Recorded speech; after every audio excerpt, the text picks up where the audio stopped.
नगर विकास मंत्री A.K. शर्मा मां विंध्यवासिनी के दरबार पहुंचे। सर्वप्रथम विधि विधान के साथ मां विंध्यवासिनी का दर्शन पूजन किया।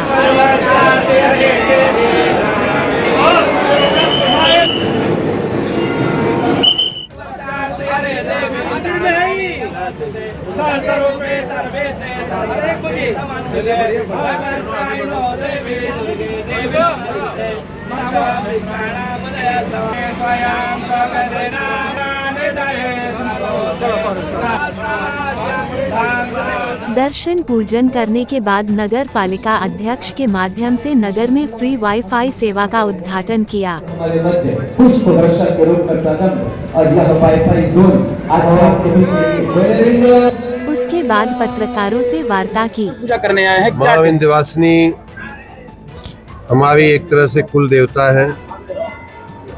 हमारे पूर्वज विशेष करके हमारे पिताजी भी यहाँ आते थे, उनके साथ भी हम लोग कई बार आए हैं, माँ के साथ आए हैं। उसके बाद प्रयाग में अपने विद्यार्थी जीवन के काल में भी मैं अनेक बार यहाँ आता था। हर 2 महीने 3 महीने 4 महीने पे यहाँ आता था। माँ की बहुत कृपा रही है हमारे जीवन पे। माँ विंध्यवासिनी के धाम से ही हमारे जीवन में जो भी मिला है वो मिला है।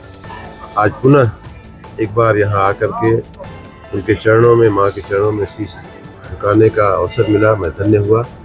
और साथ ही यहाँ नगर विकास के कुछ कार्य भी हैं, जैसे हमारे मिर्जापुर के अध्यक्ष जी ने यहाँ इस जोन को वाईफाई करने का आज काम सोचा है।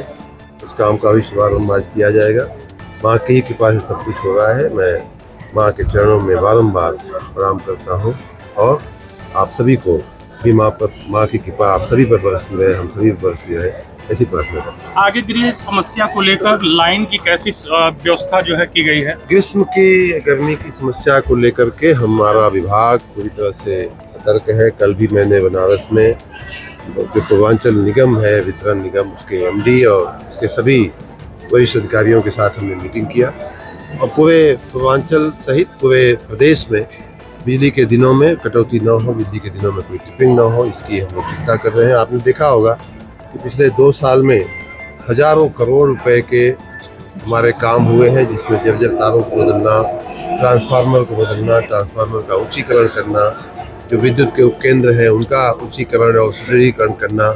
इस समय भी वर्तमान में भी एक बहुत बड़ा मेंटेनेंस का हमारा अनुरक्षण का अभियान चल रहा है, जिसमें ट्रांसफार्मर में तेल भरने से लेकर के फ्यूज चेक करने तक की पूरी प्रक्रिया हम लोग कर रहे हैं कि कहीं भी किसी भी कारण से कोई ट्रिपिंग न हो। कल संयोग से कोई गाड़ी एक खम्भे में लड़ गई। मैं बनारस में था और मैं सर्किट हाउस में था।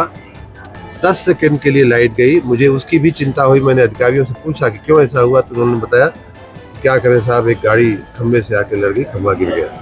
तो ऐसे में भी हमारी जो व्यवस्थाएं हैं वो इस प्रकार हम लोग कर रहे हैं कि एक सोर्स से अगर लाइट आने में कोई दिक्कत हो, दूसरे सोर्स से शुरू हो जाए।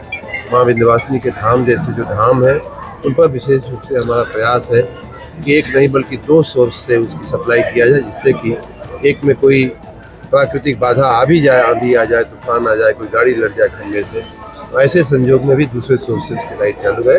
पूरी तरह से प्रदेश को निर्बाध और निरंतर बिजली देने के लिए हम पूरी तरह से सतर्क हैं। रामनवमी को लेकर आगे की तैयारी अयोध्या में क्या जो है की जा रही है? रामनवमी की भव्य तैयारियां, विशेष रूप से नवरात्रि के पावन पर्व पे माँ विंध्यवासिनी जैसे धामों में और सामान्य रूप से सभी धामों में, अयोध्या सहित, काशी सहित सभी धामों में बड़ी भीड़ होती है।